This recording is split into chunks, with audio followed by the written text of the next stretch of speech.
is the Vice Chair. Majority Leader, you've heard what Jared is saying?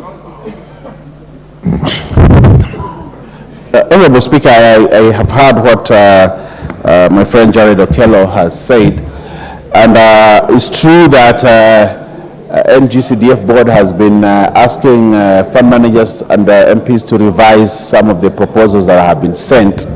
I for one, was asked to revise mine, and I diligently did that so that I can fast track the process.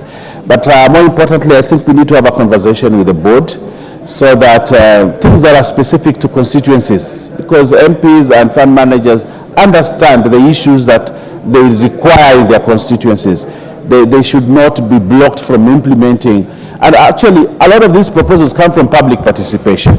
And because they come from public participation, the board, I don't think, should have a mandate to overturn something that came from a public participation. And therefore, I think constituencies should be allowed to implement their project as mandated by the constituents. But we will also engage the board so that we understand why they are bringing these new things. Is it a Jared Okello concern or is a widespread concern? That's what...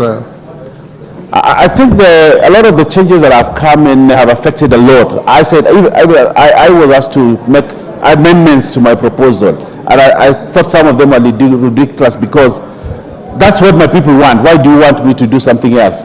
I know there has been this issue of walls that they have said you cannot build walls for using NGCDF funds. Several things that have come out.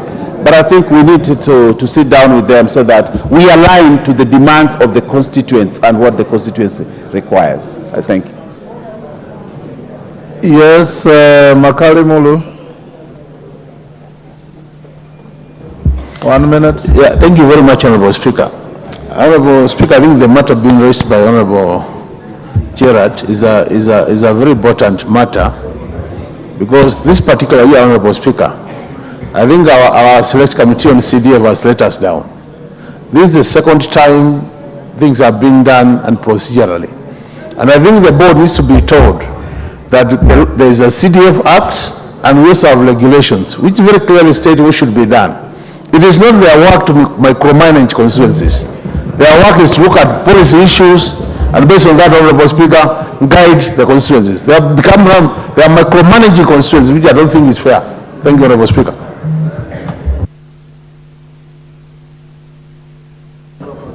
Yeah, thank you, Honorable Speaker. Honorable Speaker, as a first-time member of Parliament, the only resource that I have to serve the people who elected me is the CDF. And the board guided me to go to the people and come up with proposals that were supposed to be implemented over a 2-year period. Those proposals were documented, discussed, and verified by the people in confirmation meetings. For the board to come midway and try to change the process that is already understood by the members of the public is not only unfair, but it is making us appear in bad light among the people who elected us. Honorable Speaker, the fact that we are 2 months to the end of the financial year and the board is still playing back and forth. Made your point. Nikal?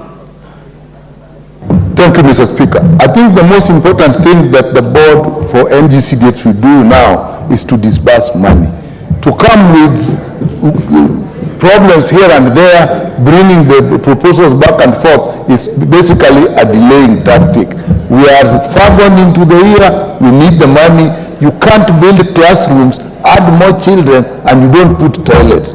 What we need, let us have the money and use it. The year is ending. Thank you, Mr. Speaker.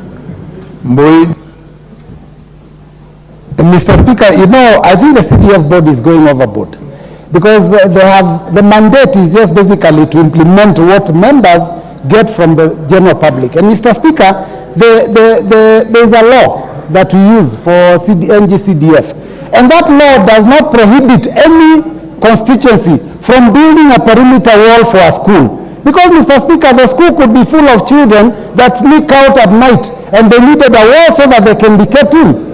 There is no law that prohibits a school from building toilets for their children.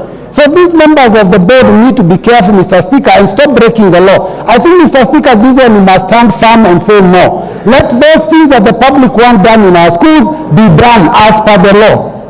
Mutunga.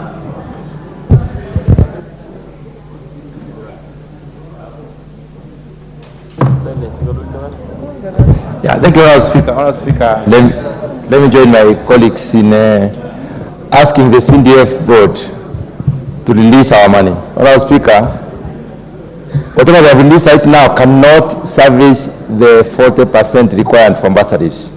You are at a loss as member of parliament to know whom should you give bursary. Are you going to give the universities and colleges? Are you going to give the secondary schools, or is it the day secondary schools? So we need that money, Honourable Speaker, and I think they are taking a little bit too long. Thank you. I think we'll end there. Where is Musa Sirma? Is not here. Owen Bayer, you're directed to get Musa Sirma to bring a statement tomorrow at 2:30 on this matter.